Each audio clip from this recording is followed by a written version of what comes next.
Hey guys, and welcome back to another weekly horoscope. Today we're going to be looking at the astrology of September 21st through the 27th of 2021. My name's David, and I am your astrologer from HC Astrology. Thanks for being here. Thanks for your support, liking, commenting, subscribing, and sharing. It all means a super lot to me, and it goes actually a really long way. So keep it up. As you can see, I'm still not in my usual studio. So I'm just going to keep going as I have been the last few weeks. But I'm still available for consultation. So if you want to book a consultation with me, just head over to my website in the description box. You can book services using my scheduler system. Okay, let's open up the astrology for this week. There is a lot going on. And we're going to be starting to see some of maybe the agreements and plans that have been made through Venus and Libra, with Mercury in Libra, kind of start to turn around a bit, or even some get cut off entirely, or there's going to be some consolidating, there's going to be some compromises being made. And I think compromise is kind of the key word moving forward, especially as Mercury slows down through this whole week, and then we'll station retrograde at the end of the week. So even though it's not here on the list, it's Monday. Today, it's actually Monday, September 20th, as I'm doing the forecast. And today we got that Pisces full moon, as well as the Mercury-Jupiter trine of the first one. So there's going to be a Mercury-Jupiter trine that happens 3 times, as well as a Mercury square Pluto that happens 3 times through the Mercury retrograde cycle. And then we also get on Wednesday, September 22nd, the sun will move into Libra, its sign of fall or depression, and that's going to signal the fall equinox. So you can see, not too long before that happening, Mercury will square with Pluto for the first time. Then the next day, on Thursday, we have Venus opposing Uranus, so kind of completing that sandwich that it's been in between Saturn and Uranus before it's kind of Venus moves off from that opposition and kind of continues through Scorpio, but kind of is no longer having to face those two dilemmas, that pullback from Saturn and this kind of liberation from Uranus. And then later in the week, we get the Mars trine Saturn. And then at the end of the week, Mercury stations retrograde. So let's take down the astrology week and kind of start from the top. So again, I'm reading here from Toronto, Canada. You can just adjust the times to wherever you are.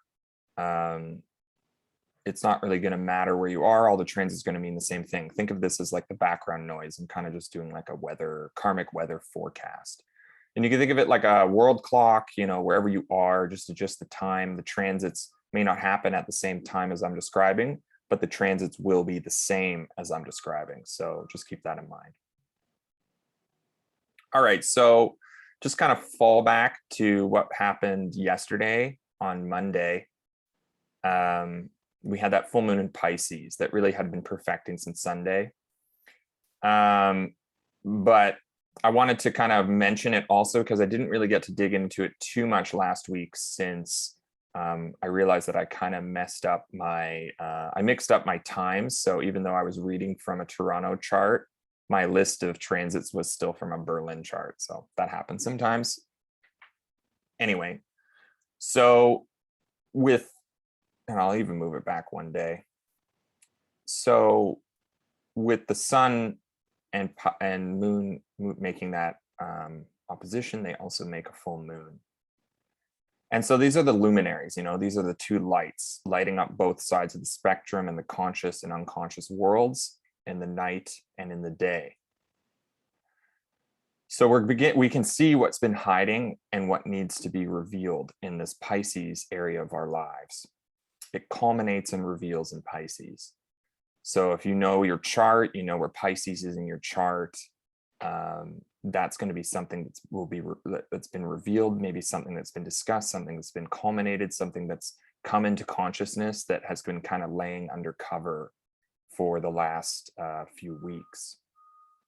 And realizing that, because the moon is in Pisces, where there is a bit more fantasy and a bit more illusion and delusion, that with that culmination, it's like we can't hide behind the fog. And it's like, even though Neptune's there, it's like there's so much light blasting in there that we can't just pretend that reality is not there. So, getting into the reality of things being pretty outside of the norm on some level, and pretty much, what we have been thinking initially reality is about as well. So things that really kind of broke from what we were predicting them to be, and how that's brought a lot of fantasy and maybe joy and exciting things, but that we also have to understand that we can't just escape into those things necessarily yet, or we have to make a decision on those at some point. And now is a time to figure out the adaptable power of just for today on some level, one day at a time. We have to bring things back to the present moment, because it's not really clear exactly where things are going. And as the sun gets ready to move into Libra, the descent into darkness, we're going to have to learn how to consolidate things and figure things out, and to make decisions in order to move forward in a way that is going to match with our ideals, match with our ambitions as we move forward. So we may have to have there may have been having like conversations about fantasies we're indulging in and trying to navigate, realizing perhaps that decisions need to be made, that living in this fog of illusion can't last forever. As I said, we can't sustain multiple lives as well, and universes all at the same time. Presence can only be felt once at a time too. And this is something that maybe gets realized, that we can't just be dissolved and unified and everywhere at the same time. It's like we only have one body, and the presence of that body can only be felt in one space at one time at a time. Also, because Mercury is also about to station retrograde later in the week, I feel like it's important to note that, all conversations, all exchanges, agreements, deals, skills, and learning we've been doing needs to be revised, especially as the sun is technically still in Virgo. So something about the story of things, something about the overarching motivations of things so far, and the way that focus has been brought into presence. Those are going to be ruled over by Mercury. So there's something about those exchanges, those deals, those skills. They're going to need to revised on some level, renegotiated, rediscussed, rethought, reviewed before things can really move forward again. There's going to be a turnaround happening. Things are not going to go as forward as they should. We're starting to see that some of the connections made recently need more time, maybe more attention before some of them can be solidified, and others may need to be vetoed or even cut off, especially as Mars nears that conjunction with Mercury. So Mars and the sun are going to conjoin. Mercury is going to conjoin with Mars, and Mars and Mercury are going to be traveling together for some time moving forward. So I just thought I would get into that before we move right into the astrology of the week. So first things first, we get that moon opposition to Mars. Where we are is seeing the trouble of how efforts are being made, and that there is a bit of an elephant maybe in the room as it pertains to the relationship dynamics, especially of the past week. Moon's in Mars's sign, so there is this feeling that our efforts are not going to the right places, or that our efforts as they have been put forth thus far are not necessarily working as we're used to. We have to try and be patient and passive, which is not familiar in these kinds of circumstances. What we want is to be maybe forthright and cutting, decisive, and direct, to make a solution, to find a solution directly. We're seeing now that the kind of direct and cutting tools and communication and connection that we have been using thus far are not going to work moving forward. This is setting up a portion of the vibes of the week thus far to come, also, which I was talking about before. It's like something about compromise. So Mars is in trouble because being in Libra, there's this risk of meeting challenges and just going passive because you don't want to deal with it. So this is us feeling that tension in how that, feeling that tension in how we're feeling versus how things are working or how things are being pushed forward. So this is a challenge to attempt to do things differently in order to survive perhaps the treacherous territory and landscape we are traversing during the second half of this lunar cycle. Right, and then the moon will continue and then perfect the sextile with Saturn just as it leaves the opposition to Mars. So there is like a harmonious connection to maybe the old regime or the old way of things going on and the structured and predictable way of things that have been going thus far, and the status quo, especially as it pertains to that maybe Aquarius portion of our lives. So where we have Aquarius in our chart. So an adjustment is being made, one that is coming from that new awareness and how troubled Mars is going and the state of relationships, perhaps as they are now. I mean, there's this confusion, there's this not really knowing what to do. Saturn is showing us that there is perhaps decay taking place. There are structures of expectations that are not being met, and that it's possible to reconnect and modify things as they are now to rebalance things slightly. So it's just a sextile. To at least not turn our frustrations into something destructive yet. That the edginess we are feeling right now can be contained, but maybe there's no exact solution in this present moment. It's more about keeping the status quo as it goes. Saturn, I think, is suggesting that a decision-making process is coming up and is reminding us of those containers that we had settled for before are still available to reconnect with. And we can make modifications now to maintain those structures, or we will have to rewrite the story moving forward in order to reshape that structure that we're seeing, all these cracks and flaws in the story thus far. Saturn is in retrograde still too, so there is this malleability perhaps to the structures and principles as they have been thus far, that the feeling we have, that the feeling we're having that our feelings are not being met or our ideals are being broken, or our morals on some level are not an internal force on some level. Like, I guess what I'm trying to say is that we can we can write the story differently moving forward if we want to, and rebalance ourselves to take a new position in our principles, that we can do things differently regardless of the expectations of others. And that's going to be kind of going on through this week, that there's going to be this feeling like there's a pressure to react or be impulsive as it pertains to what maybe others are expecting of us. And so this is like a time to maybe connect with the fact that we can write the story differently. We can connect to what we've wanted for progress in the future, what our ideals are about, and that there are possibilities there with Jupiter now back in Aquarius. But with Saturn retrograde, it's kind of like there's a malleability there. It's like we're seeing that, all those big transits I was talking about through Leo season and through Virgo season, and all those oppositions to Jupiter, and seeing that maybe seeing that there's kind of cracks in the way things had been going before, that we have been kind of trying to maintain a vision and a dream that wasn't ready to be had yet. And now there's a chance to rewrite things. Now there's a chance to do things differently. And I think that connection to Saturn is suggesting that there's a decision-making process coming up, and one that can change the narrative, one that can change the story thus far. Okay, so let's move into Monday. Or sorry, Wednesday. Gosh. All right, so Wednesday, 22nd of September.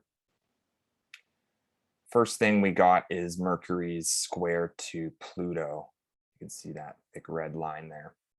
So this is the second of Mercury's transits this week that Mercury is going to be making just before stationing retrograde. So the first was the trine to Jupiter, and the second is going to be this the square to Pluto. And the square to Pluto is also pretty significant in that the upcoming Mercury retrogrades cycle is going to be stationing retrograde at 25 degrees of Libra. So at the end of this week, Mercury's going really slow right now, but we'll go one more degree and then station retrograde. And that's only 1 degree off from the square to Pluto. So this does feel important.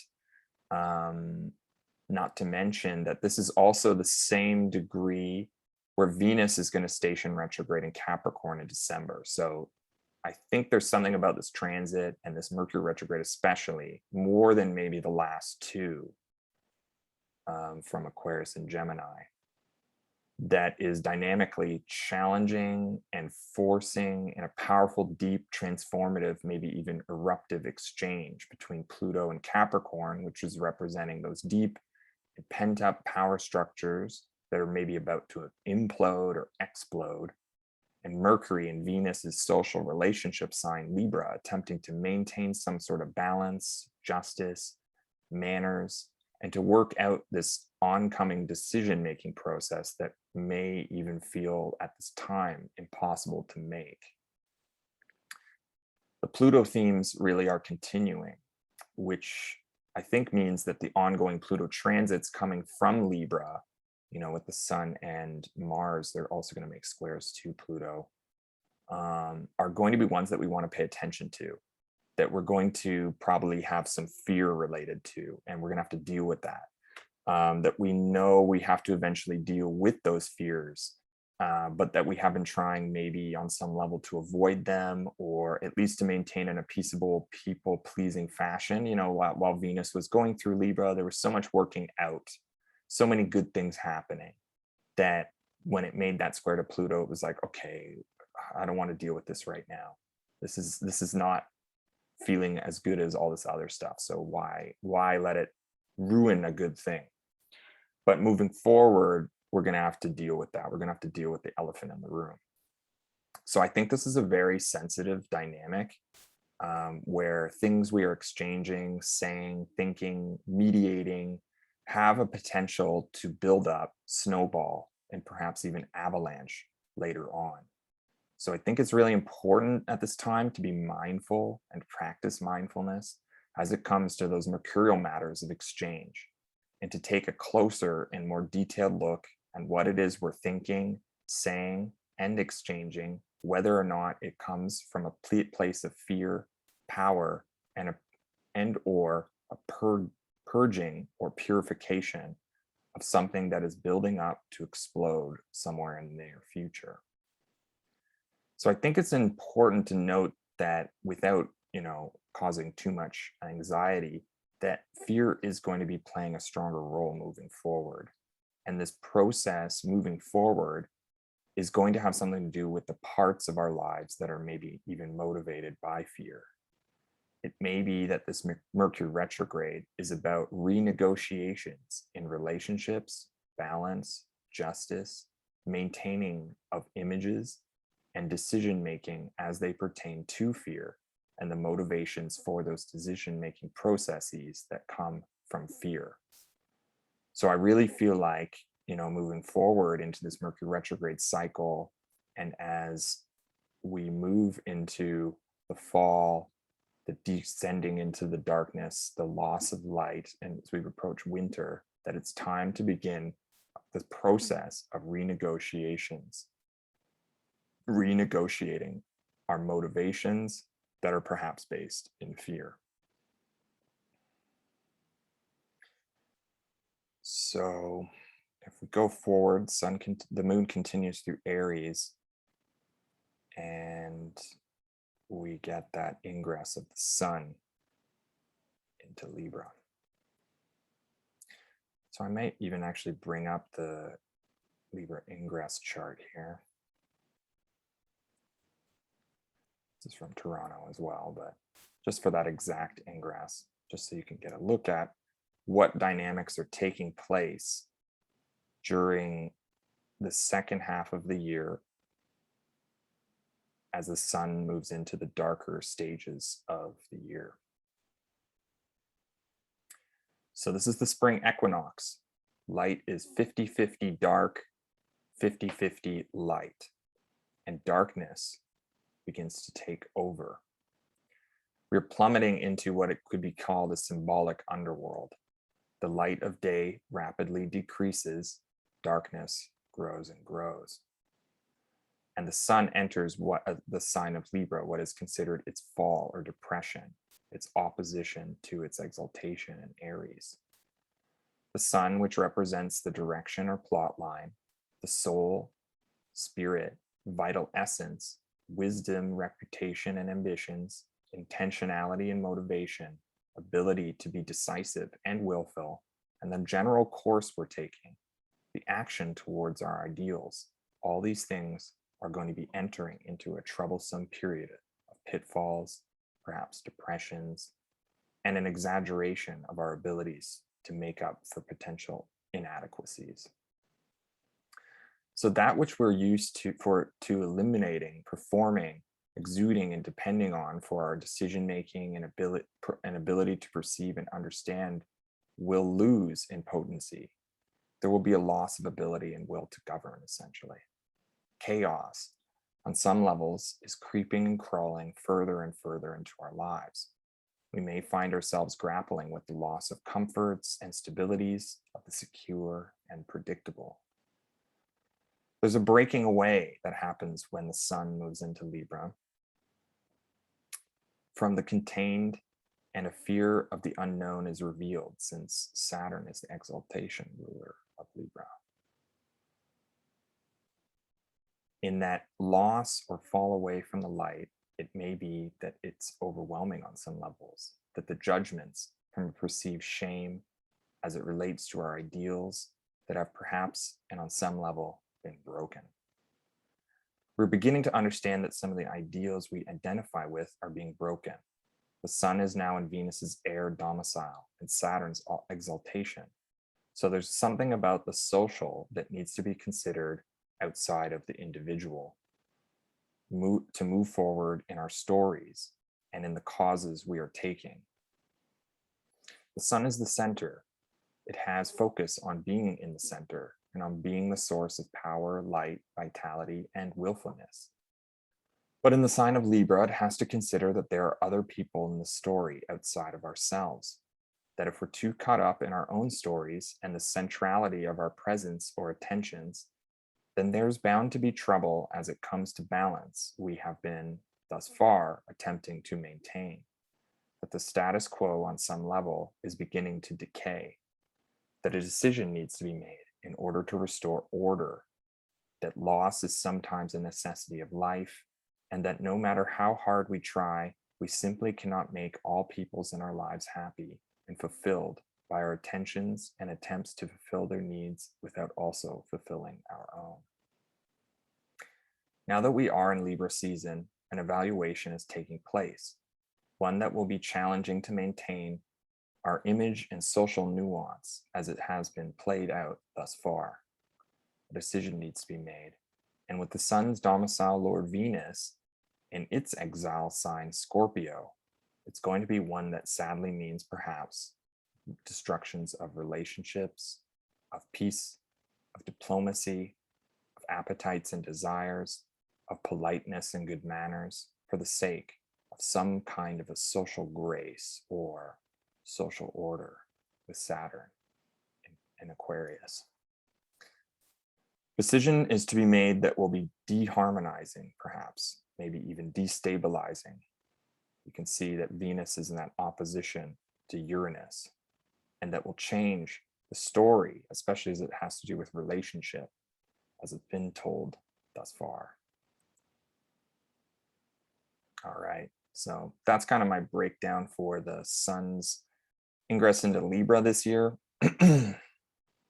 I mean, it happens every year. Maybe I made it a bit dramatic, but it felt a bit that way, I think, with Venus and Scorpio. It's good. It's fun to be dramatic right now. All right, so let's move forward. So Moon then makes that sextile. There's a number of lunar transits that basically take place. And the first one, we get that moon sextile to Jupiter. It's kind of ping-ponging all that's going on back in Libra over to Aquarius, down to Aries, and it's going to take that over into Taurus and then project it over to Jupiter in the next days. So yeah, moon sextiles to Jupiter. And I see this in a way of getting a reminder of the bigger picture at play, that there is something maybe beyond ourselves that can give us the faith that things will be okay so long as we can continue to move forward through this time of doubt and indecisiveness. Remember, eventually Venus will move into Sagittarius, and that will be a very different vibe for relationships. This, I think, connection to Jupiter right now helps us to rebalance our situation in order to survive on some level until this transit of Venus takes place, when Venus finally leaves Scorpio. And then the moon then will perfect the square to Pluto. Yeah, I think furthering maybe on some level this fear. You can see now there's this pretty hard squares between Mercury and Pluto, and you know, just as moon makes that square to Pluto, it also perfects the opposition to Mercury. So we got this T square. And yeah, I think this is kind of furthering the fear, maybe reminding us that we cannot just run away from what we're afraid of, you know, that there are forces at play which need to be dealt with. There is an elephant in the room we can't ignore. And we're going through a process of eventual cathartic release that even though it's hard to deal with now, there will be a great deal of freedom and I think purging that takes place, and that can always be very liberating. And then moon opposes, of course, Mercury, further, I think, emphasizing the importance of Mercury's recent transits to Jupiter and Pluto, as well as the illumination, understanding, and integration of what this Mercury retrograde is going to be about moving forward. I think this opposition is going to really help us to understand that okay, there's a decision-making process happening. And I think this is seeing that there's problems in the way things have been going so far, and that we can either dynamically tear the situation apart, being this opposition, because it's not where we're feeling ourselves at this time, or we can learn to complement that bigger picture, to deal with the challenges in the ways that we're not used to, comfortable with even, and unsure about in their success rate. And I think this is about taking care not really to step on any more toes. It's like things are maybe a bit as complicated as they are already. And that's maybe why compromise is this big keyword, because it's like, if we make things any more complicated moving forward, it's going to be overwhelming. So I think getting in touch with fear on some level is going to help us, even though it may be not exactly what we want to be dealing with still. So I think this is about doing, you know, what we have to do rather than letting in more elements to destabilize that. All right, so that's it for Wednesday. Let's go into Thursday. And first things first, we get that opposition of Venus to Uranus. So yeah, I guess this is a weird one, but it's also kind of cool. You know, Venus is in Scorpio. It's kind of bringing a newfound beauty to maybe the season of dying and decay, you know, the fall moving, and it's ahead of the sun. So we're kind of getting a beauty of things kind of falling down, decaying, rotting, destroying, darkening. And I kind of like this idea of like goth vibes have never been more beautiful and awesome on some level. Still, looking at this complex dynamic, you know, Venus is really just about to break free of its sandwich between those two forces of Saturn and Uranus. Saturn, which has been attempting to hold Venus back, to convince Venus that our desires, and us perhaps convince us that our desires may be unrealistic, or that for our pleasure and wants, they're not, you know, what the status quo wants for us right now, or what the the way things have been going thus far wants for us to right now. Saturn wants to mature us, keep us going according to plan, maintain that status quo, and wants us to meet the expectations already laid apparent, that we have a responsibility to those expectations. And it's trying to maybe force them, especially from that square, which is very forceful. It's like, you have to pay attention to me. You have to stay on the plan. And Venus is like, no, I don't actually. So I think like Uranus, on some level, in Venus's sign, is presenting this alternate reality, a peer perhaps through the looking glass at a different life, but one that's so familiar, one that's so recognizable as really what we want. Uranus is in Venus's domicile, right?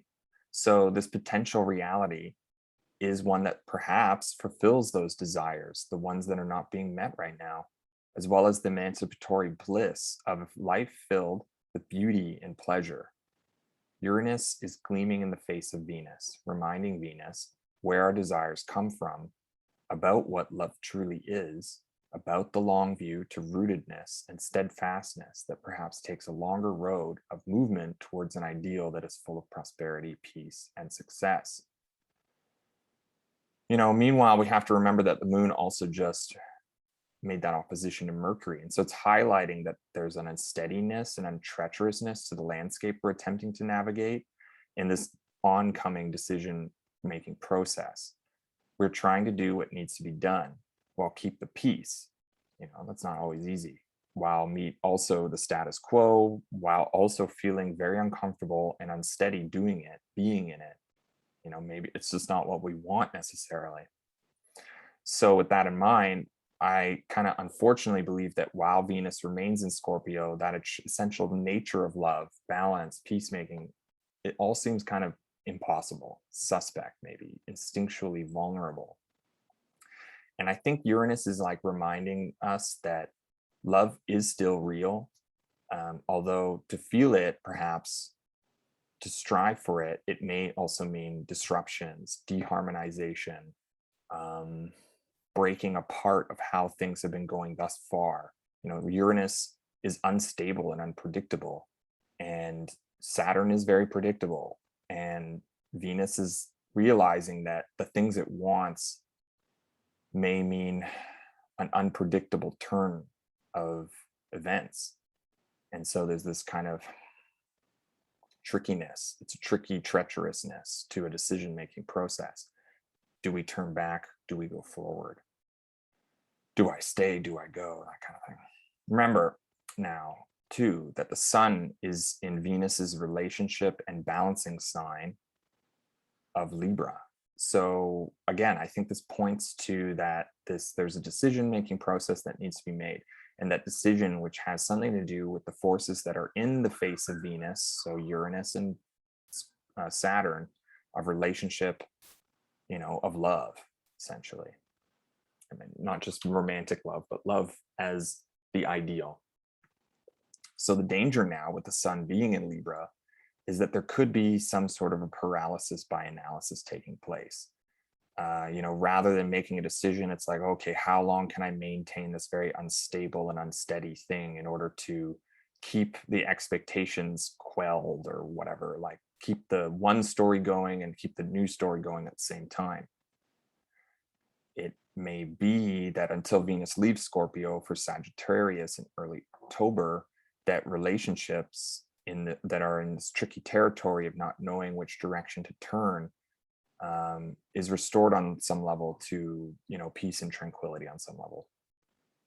It may not be until Jupiter takes a position with Venus in Jupiter's sign, and then it will be sextile Jupiter by sign, as well as degree later on through Venus's transit through Scorpio. But anyway, so once Venus is in Jupiter's sign, Jupiter's going to have more of a say. It's going to have more of a testimony to make on how relationships are going to go forward, on how harmony is maintained, that perhaps we are no longer dealing with that chaos, this tensions between how things have been going versus how we want to rewrite things and to make them go forward in a more unified and ordered fashion, which Jupiter wants to do. Jupiter may even whisk off to a distant land the possibilities of just love for pleasure's sake. Jupiter may say, first one story needs to be told before another one is allowed to begin. Jupiter wants things to unify, but unify and create through the order that exists already. So there's a possibility for prosperity, but only if we can do things the way that they're meant to be laid out, so to speak. So that means that there's something about being, living, and speaking truth. It's about integrity. Jupiter wants to uphold integrity and is going to bring that truth. So I think now it's time to face the way that things do not work, what we do not want to be in, and maybe we have to learn to speak our truth before that kind of process begins that I was talking about. But there's still, there's, with Venus in a sign it does not feel safe in necessarily, or doesn't feel secure in, and then opposing this very unpredictable and impulsive planet, Uranus, there's this danger of reacting now, from being maybe pushed and prodded to react, to do what others want you to do. Perhaps it's instead, on some level, to practice the opposite. It's an opposition, to do the opposite, do what doesn't feel familiar, to do things maybe differently, and maybe even do what you want to do. This danger is not going to be forever. Recall what connection happened before with Jupiter and the moon, and the promise of things moving into more redeemable and faith enlarging landscapes later on. That means that now is the time to hold ground, to have faith, and to not react and turn a troublesome time into a destructive outcome for yourself and everyone else involved. There's pressure now, and it's easy to give in to what others are expecting of you, but it's also a test of our ability to persevere and face down fears. It's time to remember what is it that matters to us right now, what matters to us in the bigger picture, what matters to us integrally, and to hold true to those ideals. Even if they seem at the moment far away, they will eventually level out and rebalance, to think of to something greater and truer to what you want in the future. I like to think of this right now and these transits as this process of recovery, especially as it comes to coming off drugs and alcohol, and that it takes time to get back to a place of normality. It's one day at a time at the beginning and all through it. And it's important, I think, especially in the early days and in the troubling times, to focus on what's just for today, to do things one thing at a time, because that's the way through the most challenging and reactive times of our lives, is to take each moment as it comes, and that our feelings are not going to kill us, that we are capable of more than we give ourselves credit. Okay, so moving forward, then the moon moves into Taurus and becomes exalted.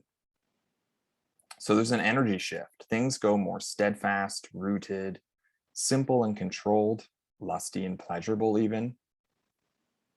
And our emotions that need comfort in the constant movement forward toward an ideal we have for ourselves and for our lives.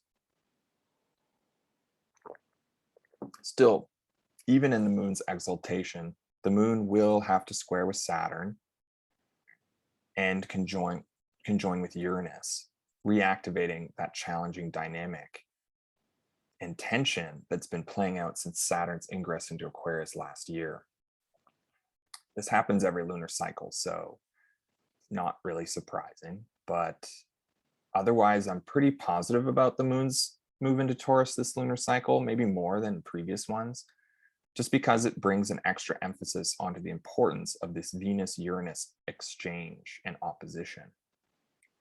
Venus, who is going through that wild break from the sandwich between Saturn and Uranus, is being more edgy maybe, and is taking a new impulsive risk, seeing that the containers and maintainers of what Saturn's doing to feel good don't really match up with what we're feeling. desiring and wanting. So the moon entering into Venus's comfort sign, of its pleasure sign, of its steadfast sign, is connecting us to the fact that the things we've been typically finding comforting and sustaining are no longer working the same ways we're used to, that they are changing, disrupting, and they're just not working anymore. The moon will conjoin with Uranus tomorrow on Friday. So we are integrating these facts about what has worked in the past is no longer working anymore. And if we want what we desire, dream for, idealize about the future, and to bring prosperity and peace of mind in our lives, we're going to have to break some rules, especially those that we thought were before maintaining a balance or were a stable and secure place. We have to make a decision, is where we come, is what's happened so far working for us, or does something different have to take place? We're learning that what we thought was stable and secure is no longer maybe what we want. We're understanding and coming to terms with the need for a more rooted movement towards an ideal, maybe on some level, that comes from writing the story differently than how it has been written thus far. This is coming to terms with the fact that if we are uncomfortable or not feeling what was steady before is steady moving forward, then it's really okay to let go. It's really okay to leave it alone, to walk away. We don't have to be controlled by it anymore. And perhaps as pleasurable it's been to only eat from this tree of life, so to speak, taking a bite from the fruit of knowledge reveals a great deal more about ourselves, our lives, and what it is we want to do in order to go towards the shores that have what it is we are looking for in our dreams, ideals, and ambitions even. So I really like that moon move into Taurus. And then basically the only other thing that day, I think, is the moon's square to Saturn. So, this is the stall, this is the delay, this is the hold back from things moving forward and going swiftly. That means that this transit of the moon through Taurus includes that slowdown a bit from what we've been, slowing down from what we've been experiencing in the last days. There's just been so much tension building that there is time maybe to breathe. And maybe not because we necessarily want to breathe, maybe there's this impulse to do more, but because nothing is going to be moving and we can breathe. So I would say use it, make use of how things are slowing down. Recall the lockdowns, even how at first it all kind of seemed like chaos, fear, panic. But then once we settled into it, it feels pretty good to not have any obligation, that things just slower, so slow down. And, I would suggest if you don't have anything to do, maybe don't fill it up with things to do necessarily. Enjoy the nothing, do nothing, slow down. All right, so let's move into Friday. And we get that, the conjunction of moon into Uranus. So yeah, I've kind of already talked about that conjunction already a little bit. But basically, this is integration of the shocking, disruptive, and novel things that need to maybe go opposite to the way they've been going thus far. If we want to get what we want and to work towards the ideals and dreams that we have, then it's going to take more than what we're familiar with and comfortable with in order to have what we want and desire. And, moon is also opposing Venus. So now the moon is reflecting back onto Venus what it's been picking up and translating through the conjunction to Uranus and the feelings that we've been having in relationships, balance, harmony, are indeed unstable and insecure, and that there is a panic happening, and that we are going to have to do things differently to get what we want and what we value and what we want to work towards in general. Things are different now, essentially. Things are not the same. It may be that we are in uncharted territory, and that can be a bit scary, but not dealing with it is only going to hold things back from moving forward. This is where the danger of paralysis by analysis can take place. The solution really is just to do it, to lay bare, to clear the air, to voice where we are at and how things are not working. Doesn't necessarily mean we have to destroy things and turn a situation into more chaos by doing something reactionary and impulsive, but it does mean that we have to give fresh air to the wounds before they fester. It's time to bring fresh air into the stale room, to clear the air, the olive branch, to make peace, to be clear and ground ourselves in our decisions, to check in with how we are feeling and to voice that openly and compassionately with the parties involved, that things are not working and why. Okay, so that's it for Friday. Let's just move on into Saturday. The moon continues through Taurus. And first thing, it perfects a sextile to Neptune. I don't have so much to say about this, except for that maybe, Friday into Saturday night, as it's moving into the application of that sextile, it could be a chance for us to get out of the cold realities of the now a little bit, to loose ourselves a bit and to check out for a bit in the fantasy and dreams. I think it's okay to lose ourselves a bit at this time too. It's not going to be a long lasting transit. It's just the moon. But maybe it's a chance for us to, do something a bit more that is a bit more out of the world, out of, otherworldly, a bit more fantastical, a bit more dreamy, a bit more pleasure based, just because it is, not because it means anything or has to do with anything in the world outside of that enjoyment of life.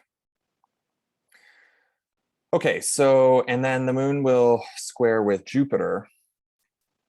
And I think this is kind of a break or a change from the ideal.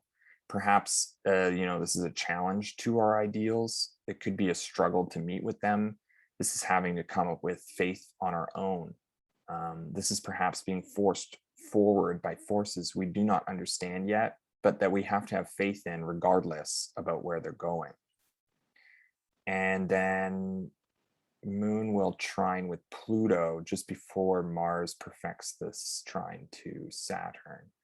So I think this is a chance to ask ourselves, what are we afraid of? This is part of this period where we have to give fresh air to the wounds in order for them to heal, to really not hesitate in taking, the bandage off. This is the time to let the tattoos breathe, otherwise there's going to be a danger of them festering and infecting. It could be scary, it could be painful at first, but it's all going to be okay. It's all going to be okay. Clean the wound, you'll be fine. And then Mars perfects the trine to Saturn just before moon leaves Taurus. So technically it is void of course, according to William Lilly. So, is this good teamwork between Mars and Saturn? I don't know. Mars is in exile in Libra and does not necessarily know what course of action to take. Likewise, Mars is really, it's combust under the beams of the sun. So that's a big debilitator for Mars's capability to see its significations through. Mars is also invisible, so there's no way of knowing what the hell's going on and what it's doing, what strategies are being implemented, what tactics are being used, what the next strike is going to come from. It's also not really clear what the consequences of actions are going to be at this present moment either. Still, Mars is typically, a direct, cutting, severing, courageous, and dominant planet. And for Mars, these have been before correct modes of operation. But now things are more tricky. Mars is not in a space where those kinds of operations make sense or are acceptable. Mars essentially has to play by the rules of Venus, especially, but also now the rules of Saturn, which means being diplomatic and courteous doing things according to the status quo, doing things according to what is expected. And that is not the method that is instinctual to warrior spirits, to the way we want to be decisive in cutting. So with Mars making this trine to Saturn, who is in domicile, and Mars is in the exaltation of Saturn in Libra, there's something about the warrior spirit, that lust for life, that is being quelled, matured, brought down to size, that has to make peace with the powers that be. Otherwise, there's a potential for even being crushed or destroyed or crisped up or burnt up or just destroyed. Saturn is basically representing the way things are as they pertain to the status quo, especially being in Aquarius. Saturn is maintaining that order through the consequences of maybe even shame, which comes from the breaking of moral law. Saturn is producing containers for the rebel Mars to be contained within. And it's essentially saying that this is the way it's going to go. And if you don't like it, well, you're free to never be a part of this world that we're building. You're free to go, but you're not allowed to stay here. Thankfully, in terms of that, Venus is the domicile ruler of Mars, and Mars is now the domicile ruler of Venus. And although they're in their respective signs of exile, they are in mutual reception. And although I'm not entirely sure that's still necessarily a good thing, at least it means that there is this capacity for understanding the necessity of keeping the peace at this time, and also for those masculine and feminine principles to connect with one another, maybe without being discriminated on, without being seen. And yeah, I think that there's this capacity to keep peace, and that relationship, Venus, and the social nuance of things, Libra, are in danger, Scorpio, and that the usual acts of valor and gesture are just not working, Mars and Libra. So perhaps we have to try and hold back, hold our swords, hold our frustrations and our wants at this time. We may have to play by Saturn's rules, even if we don't like it, want it, or feel comfortable doing it. Saturn is supporting this paralysis by analysis. It wants things not to change. So it wants things to be looked at over and over and over and over again before we can actually do something with it. And we can either play by the rules or go home, basically, is what Saturn's saying, with our tail between our legs. Saturn is conveying boundaries in which we're able to play, act, and use our tactics. So this is like becoming, on some level, more informed about the landscape of battle that we're traversing with Mars trining to Saturn. The ideal and peace is meeting difficult negotiations. Mars doesn't feel comfortable with the deal. Saturn is like, okay, yes, this doesn't appear to make sense, but it definitely is going to be going towards the longer term, the bigger picture, the way things will actually work out for the long haul, or at least that's what it's saying, maybe even gaslighting things. So it's a tough pill to swallow, even though it may be the right pill to swallow, so to speak. But, that's something we have to make a decision for ourselves. And this is taking the deal on some level because maybe there's no other choice. We may feel trapped in it. It's basically an offer that we can't refuse. The terms of war are not for war. Instead, they are terms for peace, regardless of if we want them or not. So negotiate and compromise for now. This is the big themes moving forward. We have to try and compromise, whatever that means. But it won't be forever. So yeah. Then the moon moves into Gemini, get this energy shift. Things become more flexible, changeable, communicative, dealing with the chaos in rational manner, but also this dual thinking and the potential for deception. And that's kind of it for Saturday. So let's go into Sunday.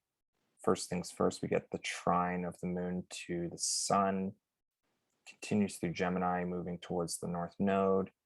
So with the trine to the sun, okay, so negotiations are working. They may not be perfect. They may not be exactly what we want or a part of the story that feels natural, but they are working on some level, and we have to do things differently to be flexible if we want the story to go forward. And then the moon conjoins with the north node. Information, flexibility, and negotiations that are an all-time high. It's business time. It's things being played out, cards on the table. There's no holding back now in communications. They are happening regardless of if we like them or not. We have to play the game if we want to survive the chaos of the battlefield of cloak and daggers. And then Moon perfects that grand trine with Saturn and with Mars.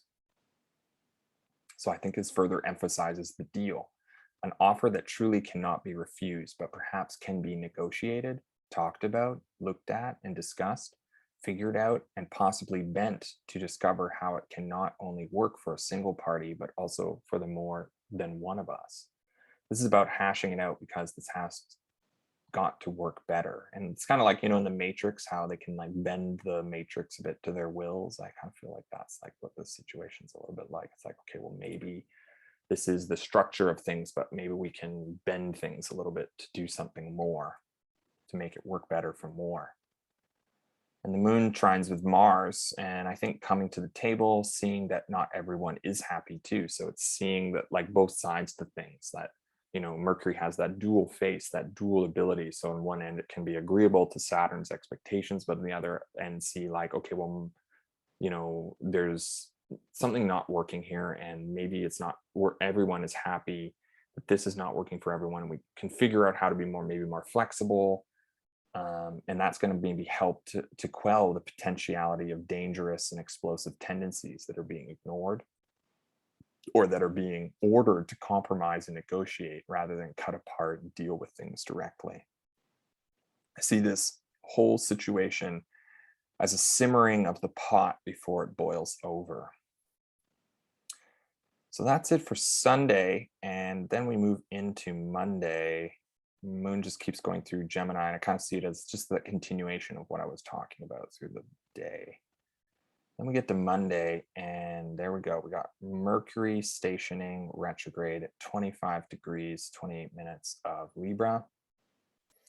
So basically what has been going on since September 7th, when Mercury entered shadow, which was I think that was at 10 degrees of Libra, is being reviewed, revised, and essentially turned around on in order to come to conclusions on those exchanges, communications, skills learned, and mediations between forces. This is naturally related to Venus's recent ventures through Scorpio 2, as Venus is the domicile of Mercury retrograde. So what is it in relationship, in pleasure and attraction, repulsion and disgust, aesthetic and beauty, balance and harmony, that is out of order, that needs a rethink, that needs to be rediscussed and looked at in order for a conclusion to be made, for a decision to take place, for the harmony and order to be restored? Mercury is going to be repeating the following transits too before leaving its shadow in early November. Mercury trine Jupiter. The first one was on September 20th earlier this week. Mercury square Pluto. The first one was on September 22nd earlier this week. So that really means that this week has been really revealing what this whole Mercury retrograde is about. And that means also that the recent supportive exchanges and agreements, as they pertain to the creating and sustaining of order in terms of this trine to Jupiter, as well as the dynamic and conflicting tensions to the release of pent-up energies as they relate to Pluto, have to be rethought and rediscussed. Just because we think things are making sense up until this point does not mean that they are going to be making sense moving forward. Mercury is now caught between these two forces and has to navigate them while also appeasing to the uncomfortable and out of place natures of the Sun and Mars, who are steadily approaching the conjunctions with the neutral planet Mercury, who is going to be very busy moving forward, attempting to take on varying colors of all these forces while also passing them on to others in order to maintain the peace, discuss what agreements make sense, and figure out what works and what does not work in terms of relationships, connections, fairness, beauty, the maintaining of the image, as well as ultimately the decision that needs to be made in the Venus chaos of this maybe love triangle of some sorts. It's a big WTF in terms of Mercury's challenges coming forward and with relationships, especially because this Mercury retrograde begins with Venus still in exile. So it's like all the resources it's going to need to keep the peace are coming from this very edgy and vulnerable, hostile even place, right? So that's my kind of breakdown of the start of this Mercury retrograde. So let's go on to complete the forecast. And the first things first, we get Moon squaring with Neptune. And it also kind of, basically simultaneously trines with Jupiter. So sure, we cannot escape into la la land yet, but we can reconnect maybe with the bigger picture to feel like we're finding support from the unifying order of things. There's an integration, there's support, there's ideas flowing. There's a bit of confusion, obviously, with the square of Neptune. We don't know if things are going to be a part of a dream or fantasy, but there is something supportive happening too. Something that feels good, something that has a potential for longer possibility of meeting of ideals and dreams. Pieces are being brought together by Jupiter, right? They're fitting, and we're figuring out where we fit in all these things, being in the Moon in Gemini, and how we can get our needs met by playing a part of a bigger game and being a part of the bigger picture with Mercury in now. And Mercury, the ruler of the Moon, is in Libra, so the Moon's going to be trining with Mercury soon too. So there's something to do with Mercury retrograde, relationships, and figuring these relationship problems out, that the agreements that have been made since the last weeks, that they need to be rethought. Something needs to be rediscussed. Maybe not everything we've promised is possible, so to speak, but maybe we can still go towards our ideals. We can change the story that just because things are troubled now doesn't mean they're troubled forever, that what we want is possible. We just need to figure out how to do one thing at a time rather than everything all at the same time.